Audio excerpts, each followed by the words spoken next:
ರಂಜಿತ್ ಅನ್ನೋ ಒಬ್ಬ ವ್ಯಕ್ತಿ ಕುಂದಾಣ ಗ್ರಾಮದಲ್ಲಿ ಅವನು ವಾಸವಾಗಿರ್ತಾನೆ. ಮತ್ತು ಅವ್ರ ತಾಯಿ ನಮ್ಮಕ್ಕ ನೆನ್ನೆ ಸಂಜೆ ಮನೆ ಹತ್ರ ಬಾತ್ರೂಮ್ ಕಟ್ಸ್ಕೊತಾ ಇರ್ತಾರೆ. ಈ ಸಮಯದಲ್ಲಿ ಅವನು ಮನೆ ಹತ್ರ ಬಂದ್ಬಿಟ್ಟು ಏಕಾಏಕಿ ನನ್ನನ್ನು ನಿಮ್ಮಿಂದ ಏನೂ ಕಿತ್ಕೊಳ್ಳೋಕ್ಕಾಗಿಲ್ಲ, ಪೊಲೀಸ್ ಸ್ಟೇಷನಲ್ಲಿ ನೋಡ್ದ ನಾನು ಕೇಸಿಂದ ಆಚೆ ಬಂದಿದ್ದೀನಿ, ಇವಾಗ ನಿಮ್ಮನ್ನು ಎತ್ತುತ್ತೀನಿ, ಪೊಲೀಸರು ನನ್ನೇನೂ ಮಾಡ್ಕೊಳಕ್ಕಾಗಲ್ಲ, ನೋಡ್ಕೊಂತೀಯ, ನಾನು ಈಚೆ ಬರ್ತೀನಿ ಅಂತ ಹೇಳ್ಬಿಟ್ಟು ನಮ್ಮ ಅಕ್ಕನ ಮೇಲೆ ಏಕಾಏಕಿ ಹಲ್ಲೆ ಮಾಡಿ ಸಾಯಿಸಿದ್ದಾನೆ ಸ್ವಾಮಿ. ಕಾರಣ ಅದಕ್ಕೆ ನಾವು ನೋಡಿದ್ರೆ ಇವನ ಮೇಲೆ ಇವ್ರ ತಾಯಿ ಮೇಲೆ ಲಾಸ್ಟ್ ಟೈಮು ವಿಶ್ವನಾಥ್ಪುರ ಪೊಲೀಸ್ ಠಾಣೆಯಲ್ಲಿ ಕೇಸ್ ದಾಖಲಾಗಿರ್ತದೆ.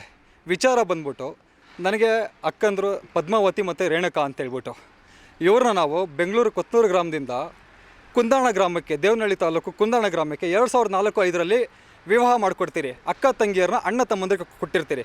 ನಮ್ಮ ಅಕ್ಕ ಪದ್ಮಾವತಿ ರೇಣುಕಾ ಅಂತ, ಅವ್ರ ಅಣ್ಣ ತಮ್ಮಂದ್ರು ಬಂದು ನಾಗೇಶ್ ಮತ್ತು ಅಂಬರೀಷ್ ಅಂತ, ಇವ್ರಿಗೆ ಮದುವೆ ಮಾಡಿಕೊಟ್ಟಿರ್ತೀರಿ.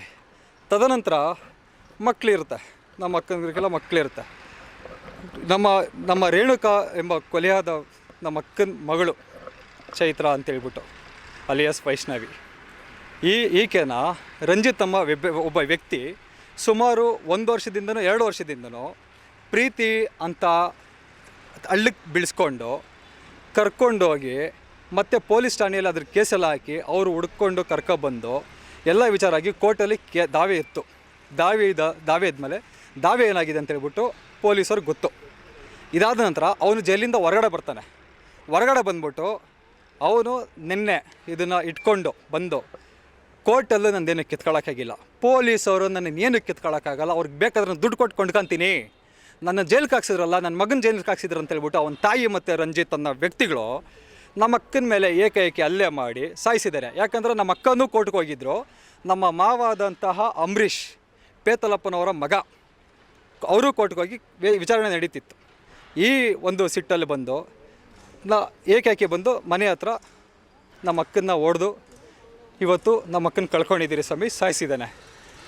ನಮ್ಮಮ್ಮ ಮುನಿರತ್ನಮ್ಮ ಅಂತೇಳ್ಬಿಟ್ಟು ನಾವು ಕೊತ್ತನೂರು ಗ್ರಾಮದಲ್ಲಿ ವಾಸವಾಗಿದ್ದೀರಿ, ಹೆಣ್ಣೂರು ಮೇನ್ ರೋಡು, ಬೆಂಗಳೂರು. ನೆನ್ನೆ ಮಧ್ಯಾಹ್ನದ ಮೇಲೆ ನಮ್ಮ ಅಕ್ಕನ್ನು ನೋಡಬೇಕು ಅಂತೇಳ್ಬಿಟ್ಟು ಹೇಳಿದ್ರು. ನಾನು ಹೋಗಿ ನೋಡ್ಕೊಬ್ಬಮ್ಮ, ಅವ್ರ ಮನೆ ಹತ್ರ ಬಾತ್ರೂಮ್ ಎಲ್ಲ ಕಡಿಸ್ತಾ ಇದ್ದೀರಿ ಹೊಸದಾಗಿ ಅಂತೇಳ್ಬಿಟ್ಟು ನಾವು ಅಮ್ಮನ ಕಳಿಸ್ಕೊಟ್ಟೆ. ನಾನು ಕೆಲಸದಲ್ಲಿದ್ದೆ. ಮನೆ ಹತ್ರ ಬಂದು ನಮ್ಮಮ್ಮ ಆಟ ಎಳಿಬೇಕಾದ್ರೆ ರಂಜಿತ್ ಎಂಬ ವ್ಯಕ್ತಿ ಮತ್ತು ಅವ್ರ ತಾಯಿ ಮತ್ತು ಅವ್ರ ಜೊತೆಲಿ ಇನ್ನೊಬ್ಬ ವ್ಯಕ್ತಿ ಇದ್ರಂತೆ, ಅವ್ರ ಹೆಸರೇನೋ ಗಣೇಶೋ ಏನೋ ನಮಗೆ ಗೊತ್ತಿಲ್ಲ ಅಂತ ಹೇಳ್ತಾ ಇದ್ದಾರೆ. ಗಣೇಶ್ ಅಂತ ಹೇಳ್ಬಿಟ್ಟು ಪೊಲೀಸರು ನಮಗೆ ಹೇಳಿದ್ದಾರೆ. ಅವರು 3 ಜನನೂ ಸೇರಿ ಅವನು ಗಣೇಶ್ ಎಂಬ ವ್ಯಕ್ತಿ ಹೊಡೆದಿಲ್ಲಂತೆ, ಪ್ರಚೋದನೆಕಾರಿ ಹೇಳೋಕ್ಕೆ ಸಾಯಿಸು ಅಂತ ಹೇಳ್ತದಂತೆ. ಇವನು ರಂಜಿತ್ ಅನ್ನೋನು ಏನು ವಿಚಾರಣೆ ಹಳೆದೆಲ್ಲ ಇತ್ತಲ್ಲ, ಇದರಲ್ಲಿ ಏನು ಹೇಳೋದು ಅಂತ ನಮ್ಮ ಅಕ್ಕನ ಹತ್ರ, ನೀವೇನು ಕಿತ್ಕೊಳ್ಳೋಕ್ಕಾಗಿಲ್ಲ, ನಂದು ಇವಾಗೂ ನಮ್ಮ ಊರಾಗ ಯಾವನು ಗಂಡಸ್ರಿಲ್ಲ, ಏನು ಕಿತ್ಕೊಳ್ಳೋಕ್ಕಾಗಲ್ಲ, ಕುಂದಾಣ ಗ್ರಾಮದಲ್ಲಿ ಗಂಡಸ್ರೇ ಇಲ್ಲ ಅಂತ ಹೇಳಿಕೆ ಕೊಟ್ಟು ನಮ್ಮ ಅಕ್ಕ ಹತ್ರ ನಮ್ಮ ತಾಯಿ ಅದನ್ನು ಕೇಳಿಸ್ಕೊಂಡಿದ್ದಾರೆ. ಕೊಟ್ಬಿಟ್ಟು ಬಂದು ಹೊಡೆದು ಅವ್ರ ತಾಯಿನೂ ನಮ್ಮ ಅಕ್ಕನ ಕೂದಲಲ್ಲಿ ಹಿಡ್ಕೊಂಡು ಬೀಳಿಸಿ ಎಲ್ಲ ಮಾಡಿ ಅವನು ಹೊಡೆದು ನಮ್ಮ ಅಕ್ಕನಿಗೆ ಏಕಾಏಕಿ ಪ್ರಾಣ ಹೋಗೋ ಥರ ಮಾಡಿದ್ದಾರೆ. ಅದಾದಮೇಲೆ ನಮ್ಮಮ್ಮ ಹೋಗಿ ಕೇಳಿದ್ದಾರೆ, ಏನಪ್ಪ ನಮ್ಮ ಮಗಳನ್ನ ಹೊಡಿತದೀರಾ, ಬಿಡ್ರೊಂದು ಇದಕ್ಕೆ ನೀನು ಯಾರು ಬಂದು ಕೇಳಕ್ಕ, ನಿಮ್ಮ ಮಕ್ಕಳು ಏನು ಕಿತ್ಕೊಳ್ಳೋಕ್ಕಾಗಿಲ್ಲ ನನ್ನ ಕೇಸಾಗ, ಇವಾಗ ನೋಡು ಸಾಯಿಸ್ತೀನಿ, ಇವಾಗೇನು ಕಿತ್ಕೊಳ್ಳೋಗ್ತದೆ, ಪೊಲೀಸವರು ನಂದು ಇದು ಏನು ಕಿತ್ಕೊಳ್ಳೋಕ್ಕಾಗಲ್ಲ ಪೊಲೀಸವರು ಅಂತೇಳ್ಬಿಟ್ಟು ನಮ್ಮ ಅಮ್ಮನ ಮುಂದೆ ಹೇಳ್ಬಿಟ್ಟು ನಮ್ಮ ಅಮ್ಮನ ಹೇಳ್ದಾಕವ್ರೆ ಸರ್. ಅದಾದಮೇಲೆ ನಾನು ಇದ್ರ ವಿಚಾರ ಬಿಟ್ಟು ಬಾತ್ರೂಮ್ ಕಟ್ಸೋ ವಿಚಾರದಲ್ಲಿ ನಮ್ಮ ಅಕ್ಕನ ಹತ್ರ ಹಿಂದೆನೇ ಮಾತಾಡ್ತಾ ಇರ್ತೀನಿ, ಎಷ್ಟಾಗಿದೆ ಖರ್ಚು ವೆಚ್ಚ, ಬಾಕ್ಲು ಫಿಟ್ ಮಾಡಿದ್ದಾರೆ ಎಲ್ಲ ಅಂತೇಳ್ಬಿಟ್ಟು. ಅದಾದಮೇಲೆ ಸ್ವಲ್ಪ ಹೊತ್ತಿಗೆ ನನಗೆ ಕಾಲ್ ಮಾಡ್ತಾನೆ ಪ್ರಜ್ವಲ್ಲು, ನಮ್ಮ ಅಕ್ಕನ ಮಗ. ನಾನು ಕಟ್ ಮಾಡ್ತೀನಿ, ಮತ್ತೆ ನಾನು ರಿಟರ್ನ್ ಕಾಲ್ ಮಾಡ್ತೀನಿ. ಆವಾಗ ಹೇಳ್ತೀನಿ, ಮಮ್ಮ ಬಿದ್ದೋಗ್ಬಿಟ್ಟವಳೆ, ಹಾಸ್ಪಿಟ್ಲಿಗೆ ಕರ್ಕೊಂಡು ಹೋಗ್ತಾ ಇದ್ದೀರಿ ಅಂತಂತೇಳ್ಬಿಟ್ಟು. ಏನಾಯಿತು ಅಂತಂತಂದರೆ ಬಿದ್ದೋಗೋಳೆ ಮಮ್ಮ ಅಂತಂತೇಳ್ಬಿಟ್ಟು ಹೇಳಿದ್ರು. ಅದಾದಮೇಲೆ ತಿರು ನೋಡಿದ್ರೆ ಪೊಲೀಸ್ ಸ್ಟೇಷನ್ಗೆ ನಾಗೇಶ್ ಅನ್ನೋರು, ಛಲ, ಪ್ರಶಾಂತ್, ಅದು ನಮಗೆ ಯಾವುದೇ ರೀತಿ ಇದಿಲ್ಲ, ಕನ್ಫರ್ಮೇಷನ್ ಇಲ್ಲ. ಅಲ್ಲೇ ಡೆತ್ ಆದರು, ಪ್ರಜ್ಞೆ ತಪ್ಪಿ ಬಿದ್ದೋಗಿ ಅಲ್ಲಿ ಕೆಲವೊಬ್ಬರು ನಮ್ಮ ತಾಯಿನೂ ಉಸಿರು ನೋಡಿದ್ದಾರೆ, ಸ್ಪಾಟ್ ಆಗಿದೆಯಾ ಇಲ್ಲ ಅಂತೇಳ್ಬಿಟ್ಟು. ಅವ್ರಿಗೂ ಸಹ ಏನೂ ಗೊತ್ತಾಗಿಲ್ಲ, ಏನೂ ಮಾತಾಡ್ತಿಲ್ಲ. ಬಂದು ಹಾಸ್ಪಿಟ್ಲಿಗೆ ಹಾಕಿದ್ದಾರೆ ಅಂತಂತಂದರೆ ಶಿ ಈಸ್ ನೋ ಮೋರ್ ಅಂತ ಹೇಳಿದಾರಂತೆ.